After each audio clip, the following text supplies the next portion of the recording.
కొంచెం ఇంటరాక్ట్ అవుదాం భయ్యా. ఒక్కడనే చేసుకుంటున్నా, ఎంతసేపు కెమెరా చూసి మాట్లాడాలి చెప్పు. సో గాయస్, ఈరోజు బైసెప్ వర్కౌట్ స్టార్ట్ చేయాలి. గాయస్, లైట్నింగ్ కొంచెం తక్కువ ఉంటే నన్ను మాత్రం తిట్టకండి. సో చుట్టూ షేడ్ ఉందన్నమాట, బట్ స్టిల్ ఆల్సో వైబ్ బాగుంది, చాలా బాగుంది.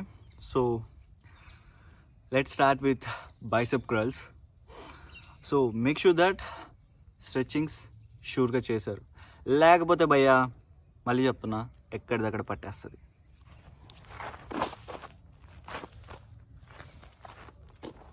సో బైసెప్ కర్ల్స్ ఇది చాలా ఇంపార్టెంట్ అనమాట. బేసిక్గా బైసెప్ అనేది మెన్కి మంచి మాస్కులర్ లుక్ ఇస్తుంది. So if you want good biceps, స్ట్రెంగ్త్గా ఉండాలి అనుకుంటే మేక్ షూర్ దట్ వార్మప్స్ అనేది ఇంపార్టెంట్. So first thing